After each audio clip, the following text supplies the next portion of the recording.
අද අපි කතා කරන්න හදන්නේ A level physics වල තියෙන digital electronics ගැන. ඉතින් මම මේ වීඩියෝ එකේදී මම බලාපොරොත්තු වෙනවා digital electronics කියන එක කිසිම දෙයක් දන්නේ නැති. නැත්නම් digital කියන එක දන්නේ නැති ඕනම කෙනෙක්ට තේරෙන විදිහට මේ digital කියන එක තේරුම් කරලා දෙන්න. ඉතින් මේකදී අපි බලාපොරොත්තු වෙනවා digital වලින් තියෙන A level physics paper එකේ අපේ 9 වෙනි ප්‍රශ්නේ B කොටස. 9 වෙනි ප්‍රශ්නේ B කොටස ඩිස්කස් කරන්න 9 වෙනි ප්‍රශ්නේ B කොටස පුළුවන් වෙන මට්ටමට මේ පාඩම කරගෙන යන්න. 9 වෙනි ප්‍රශ්නේ B කොටසෙත් තව පොඩි කැලලක් තමයි digital electronics කියන්නේ. මගේ electronics video series එකේ දිගටම මම electronics ගැන videos දානවා. ඉතින් මේ ඒ video series එකේ තව video එකක්.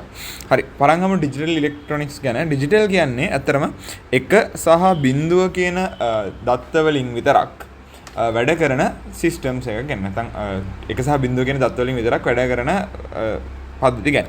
එතකොට කම්පියුටර් එක කියන එක තියෙනවානේ. කම්පියුටර් එක ඊට පස්සේ කම්පියුටර් එක වගේ දේවල් වැඩ කරන්නේ 1 සහ 0 කියන ඉලක්කම් මත විතරයි. එතකොට සාමාන්‍යයෙන් ඇත්ත ලෝකයේ දැන් බැටරියක් හයි කරලා ඒකෙන් අපි 5 වෝල්ට් දුන්නා කියන්නේ අපි ගන්නවා 1 කියන අවස්ථාව. ඒ කියන්නේ කරන්ට් එකක් නැත්නම් වෝල්ටේජ් එකක් තියෙන අවස්ථාව 1 කියලා ගන්නවා. ඉතින් මේ බැටරි එක ගලවලා තිබ්බොත් මෙතන මේ දැන් වයර් එකක් නැත්නම් මෙතන මේක වයර් එක ගලවලා නම් මෙන්න මේ වෙලාවට අපි කියනවා 1 නෙවෙයි ඒ වෙලාවට කියනවා අපි 0 කියන අවස්ථාව කියලා. එතකොට මේ ස්විච් එක දාපුවාම 1 කියන අවස්ථාව. හරිද? මේක 5 වෝල්ට් 1 කියන අවස්ථාව 0යි වෝල්ට් 0 කියන අවස්ථාව. ඔන්න වගේ සරල වැඩක් තමයි කරන්නේ. එතකොට අපිට ගොඩාක් දේවල් කරන්න පුළුවන් 1 සහ 0 කියන ඒවාල් වලින්. يعني මුළු කම්පියුටර් එකම වගේ කම්පියුටර් එක වගේ ෆෝන් එක ඔක්කොම වැඩ කරන්නේ මේ 1 සහ 0 කියන දේවල් වලින්. හරි. එතකොට මම පොඩි උදාහරණයක් කියන්නම් ඔයාලට. මෙන්න මේ කතාව පොඩ්ඩක් වැඩිපුර තේරුම් ගන්න. හිතන්න මෙතන අපි පාඩම මාරු කරනවා. පාඩම ඉස්සරහට යනවා logic කියන එකට. logic gates නැත්නම් තාර්කික ද්වාර කියන එකට. තාර්කික ද්වාර කියන පාඩමට. එතකොට මේක තාර්කික ද්වාර වර්ග 3ක් තියෙනවා.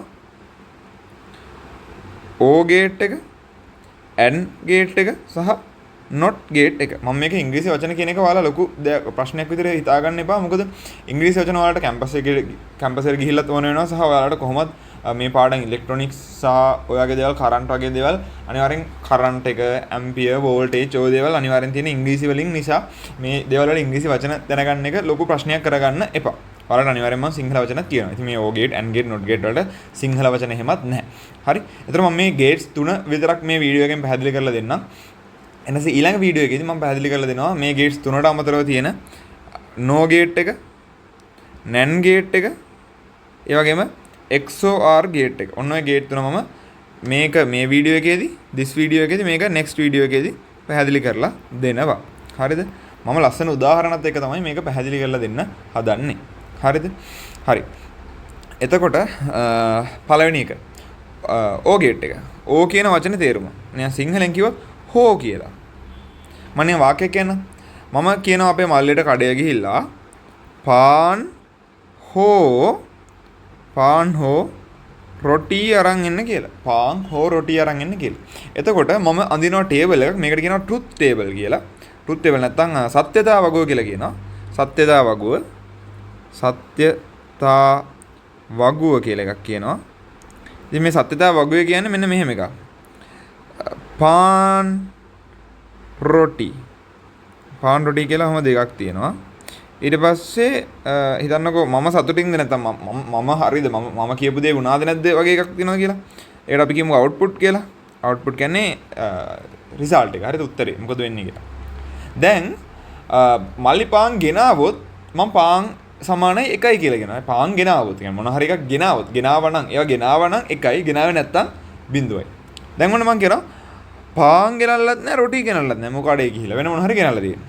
දැන් මං කිව්වේ පාන් හෝ රොටි කියන එක. දැන් මං සතුටින්ද? නෑ පාන් ගෙනල්ලත් නැහැ රොටි ගෙනල්ලත් නැහැ මං සතුටින්. එහෙනම් මගේ අවුට්පුට් එක 0යි. මම පාන් ගේන්නේ නැතුව රොටි ගෙනල්ලා. මං සතුටින්ද? ඔව්. මොකද මං පාන් හෝ රොටි ගේන්න කිව්වේ මට පාන් හෝ රොටි දෙකෙන් එකක් ගෙනාවට කිසි ප්‍රශ්නයක් නැහැ. ඉතින් එහෙනම් මං සතුටින්. අවුට්පුට් එක එකයි. මම සතුටින් නම් අවුට්පුට් එක එකයි. හරිද? මම රොටිත් ගෙනල්ලා පානුත් ගෙනල්ලා. sorry මේ පාන් ගෙනල්ලා රොටි ගෙනල්ලා නැහැ. මං සතුටින්ද? ඔව් මං සතුටින්. මට මේක කියන්නේ මම පානුත් ගෙනල්ලා රොටිත් ගෙනල්ලා. මං කිව්වේ පාන් හෝ රොටි ගේන්න කියලා. දැන් මට කන්න දෙයක් නැති හින්දානේ මම පාන් හෝ රොටි දෙකෙන් එකක් ගේන්න කිව්වේ. මම සතුටු වෙයිද නැද්ද? මු දෙකෙන් දෙකම ගෙනල්ලා ඉතින් සතුටුයි මට අවුලක් නැහැ මට ඕනනම් පාන් කන්නත් පුළුවන් මට ඕනනම් රොටි කන්නත් පුළුවන් මට එහෙම සල්ලි ප්‍රශ්නයක් නැත්තම් මු දෙකම ගෙනාවා කියලා මට ප්‍රශ්නයක් වෙන්නේ නැහැ ඉතින් මම සතුටින් හරි ඒ නිසා ඔන්න ඒ අවුට්පුට් එක හරියටම තිබ්බා ඉතින් මම පාන් රොටි කියලා නැතුව මම කියන්නම් ඕ කියන සංසිද්ධියේ අපිට A O B කියලා තිබ්බොත් අවුට්පුට් එක මම කියනවා Q තමයි අවුට්පුට් එකට දාන්න Q සමානයි A O B කියලා තිබ්බොත් A හෝ මේ හෝ කියලා අපි කවදාවත් ලියන්නේ නැහැ A B Q කියලා ලිව්වොත් ඒතර A හෝ B කියන එක නම් අවුට්පුට් එක මම කියනවා එතකොට මොකද වෙන්නේ A හරි B හරි දෙන්නගෙන් එක්කෙනෙක් හිටියොත් ඔය හෝ කියන කන්ඩිෂන් එක හරියනවා එතකොට A හෝ B දෙන්නම බිඳුව වුණොත් A සහ B දෙන්නම බිඳුව වුණොත් විතරයි මේක බිඳුව වෙන්නේ අනික හැම වෙලාවකම A හෝ B A බිඳුව වෙලා B එක වුණත් හරි A එක වෙලා B බිඳුව වුණත් හරි A එක වෙලා B එක වුණත් හරි මේක තමයි O කියන ගේට් එක හරිද ඒ අතරේ මම කියනවා ඔයා මල්ලිට කියනවා මම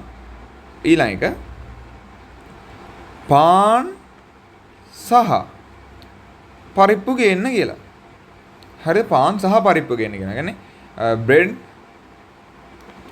and dal පාන් සහ පරිප්පු කියලා කියනවා.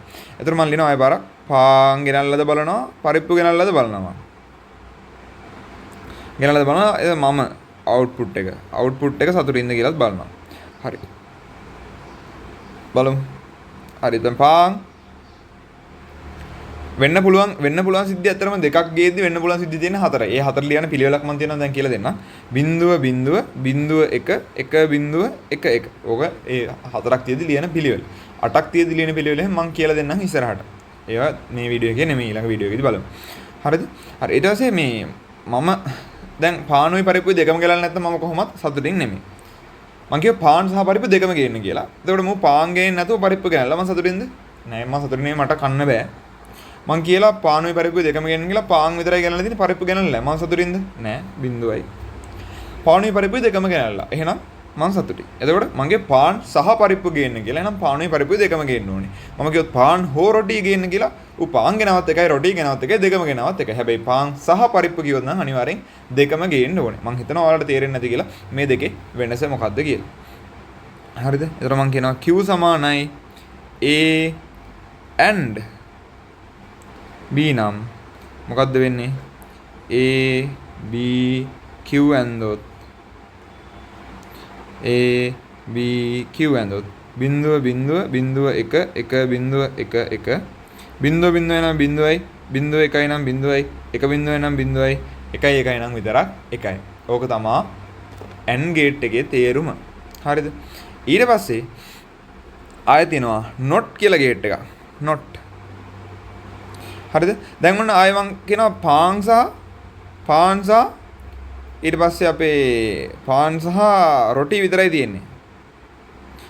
පාන්ට බිඳුවකම රොටියට එක කියමු. මම කියනවා මල්ලි පාන් නැතුව අනික් එක ගේන්න කියලා. මම කියනවා not පාන් not bread. bring me not bread. එහෙම කියන්න බෑ ඉතින්. පාන් නැතිව අනික් එක ගේන්න කියනවා. දෙකයි තියෙන කියලා අපි හිතමු. හරිද? මොකද එක බිඳුව කියන ඩිජිටල් එකේ තියෙන දෙකයිනේ. ඒ නිසා අපි කියනවා පාන් නැතුව ගේන්න. පාන් නැතුව ගේන්න කිව්වොත් මොකද කියන්නේ? not bread කිව්වොත් ඌ ගේන්නේ මොකද්ද? රොටි. නේ? එතකොට not 1 නම් බිඳුවයි not 0 නම් 1යි. ඉතින් බිඳුව නෙවෙයි 1 නෙවෙයි කියලා කියන්නේ. හරි එතකොට ඒකේ truth table එක හරිම පොඩි. truth table එකේ ලොකු දෙයක් නැහැ. මෙහෙම මේ ඒක එකයිනේ තියෙන්නේ දැන් එක not A කියලා ඉදරන කියන්නේ දැන් A සහ B කිව්වට A සහ B නොවේ කියන්නේ නැහැ නේ අපි. not A. එතකොට A බා කියලා කියනවා අපි මේක output එක Q සමානයි A බා කියලායි කියන්නේ. නැත්නම් අපිට කියනවා not A කියලා ලියන්න පුළුවන්. not A කියලා ලියන එක වෙනකොට අපි ලියනවා A බා. A බා කියලා. හරිද? A dash නෙමෙයි A බා කියලා කියන්නේ මේකෙදි. ඊට පස්සේ A එකයි A බිඳුවයි නම් A dash එකයි. A එකයි නම් A dash බිඳුවයි. ඕක තමයි general මේ මොකද්ද AND gate OR gate වල කතන්දරේ AND gate OR gate not gate කියන basic gates තුන. ඉතින් මේ තුනේ applications ගැන මම කියන්නම්. අපි කතා කරමු දැන් අපි මේ තේරුම් ගත්ත AND gate එක OR gate එක not gate එක වගේ දේවල් ඇත්ත ලෝකේ පාවිච්චි වෙන්නේ කොහොමද කියලා මම පොඩි උදාහරණ වලින් කියන්නම්. දැන් හිතන්න ඇඳක් ඉන්නවා කපල් එකක් ඉන්න. කපල් එකක් කියන්නේ මේ wife and husband ඉන්න. එතකොට මේ පැත්තේ wife ට switch එකක් තියෙනවා. මේ පැත්තේ husband ට switch එකක් තියෙනවා. මෙතන උඩ තියෙනවා වහලේ එයාලගේ බල්බ් එක. හරිද? මේ බල්බ් එක තියෙනවා. ඉතින් මේ බල්බ් එක පත්තු කරද්දී වයිෆ් පත්තු කරත් බල්බ් එක පත්තු වෙන්න ඕනේ, හස්බන්ඩ් පත්තු කරත් බල්බ් එක පත්තු වෙන්න ඕනේ නේ. එතකොට ඒ කියන්නේ වයිෆ් ඇහැරුන්නේ නැහැ කියලා හස්බන්ඩ් බල්බ් එක දැම්මා කියලා බල්බ් එක පත්තු නොවී ඉඳලා හරියන්නේ නැහැ. එතකොට අපි හස්බන්ඩ්ට කියමු H කියලා, වයිෆ්ට කියමු W කියලා. එතකොට මේ හස්බන්ඩ් හරි වයිෆ් හරි දෙන්නගෙන් එක්කෙනෙක් ඇහැරලා ලයිට් එක දැම්මත් ලයිට් එක පත්තු වෙන්න ඕනේ. දෙන්නම ලයිට් එක දැම්මත් ලයිට් එක පත්තු වෙන්න ඕනේ. එතකොට මොකක්ද වෙන්නේ?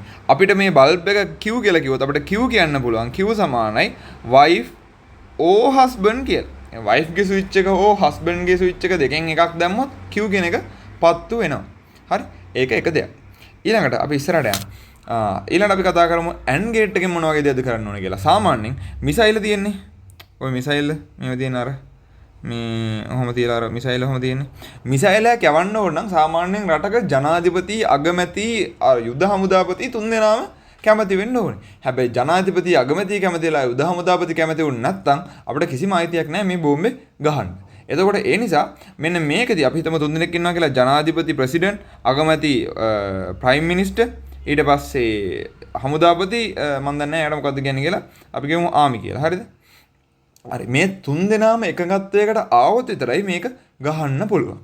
ඉතින් ඒ නිසා මොකක්ද අපි කියන්නේ? අපි කියනවා president and prime minister and army එක තුන් දෙනාම කැමතුනොත් විතරයි මෙන්න මේ බෝම්බේ අපි කියමු බෝම්බ කියලා B කියන එක ගහන්න පුළුවන්. ඉතින් ඔන්න ඔය වගේ වෙලාවල් වලට මොකද කරන්නේ? ප්‍රයිම් මිනිස්ටර්ට බටන් එකක් දෙනවා, ආමි එකටත් බටන් එකක් දෙනවා, ප්‍රෙසිඩන්ට්ටත් බටන් එකක් දෙනවා. තුන් දෙනා තුන් තැනක ඉඳලා තුන් දෙනාම එකපාර බටන් එක එබුවොත් විතරයි මේ මිසයිල් එක උඩට යන්නේ. ඔයාලා මම හිතන්නේ ඇමරිකන් ෆිල්ම්ස් එහෙම බලලා තියෙනවා නම් මේ දේ ඔයාලට දැකලා පුරුදු ඇති. හරි. ඊට පස්සේ අපි not gate එක ගැන කතා කරමු. මම පොඩි මෝඩ උදාහරණයක් කල්පනා කරොත් not gate එකේදී කියන්නේ නිකන් හිතන්නකෝ මම ජීවත් වෙලා හිටියොත් මොකුත් කරන්න එපා. හැබැයි මම මැරුණ ගමන් මේ ගෙදර පුපුරවන්න කියලා නිකන් ඇමරිකාවේ ෆිල්ම් එකක ඩයලොග් කියනවා කියලා. එතකොට මුගේ පණ එක නැතුව බින්දුව වෙච්ච ගමන් ගෙදර පුපුරන්න ඕනේ. එහෙනම් අපි කියනවා not life කියලා. කියන්නේ not life. ඇයි? life කියන එක නැත්තම් පණ නැත්තම් පුපුරන්න. not life. පණ නැත්තම් පුපුරන්න. හරියන එච්චරයි. ඒක ලස්සනට වැඩේ වෙනවා. මම හිතනවා ඔයාලට මේකේ ඇප්ලිකේෂන් කොහොමද මේක වැඩ කරන්නේ කියලා තේරෙන්නේ නැති කියලා. මේක දැනට මම කියලා දුන්නේ නිකන් තේරුමක් වගේ. හැබැයි මේක ඇත්තටම බල්බ් වලට ඔයාලා ගෙදර තියෙන ෆ්‍රිජ් එකට, ස්විච් වලට ගෙදරට දාන්න පුළුවන්. ඔයාලට මේ පාඩම ඉවරනම තනියම හිතලා ඔයාලා ගෙදරට දෙන්නෙක් විතරක් පත්තු කරොත් පත් වෙන බල්බ් එකක් හදන්න පුළුවන්. නැත්තම් දෙන්නෙක්ගෙන් ඕන කෙනෙක් පත්තු කරොත් පත් වෙන බල්බ් එකක් හදන්න පුළුවන්. නැත්තම් ඔයාලට පුළුවන් බල්බ් එකක් හදන්න මේ දෙන්නගෙන් එක්කෙනෙක් විතරක් කරොත්, දෙන්නම කරොත් ඕෆ් වෙනවා, එක්කෙනෙක් විතරක් කරොත් පත් වෙනවා. අන්න ඒ වගේ ලොජික් ගේට්ස් වගේකුත් මම ඉස්සරහට ඔයාලට කියලා දෙන්න. එහෙනම් දිගටම සෙට්ලා ඉන්න. channel එක subscribe කරලා නැත්නම් අනිවාර්යෙන් subscribe කරන්න. සෙට්ටුම්.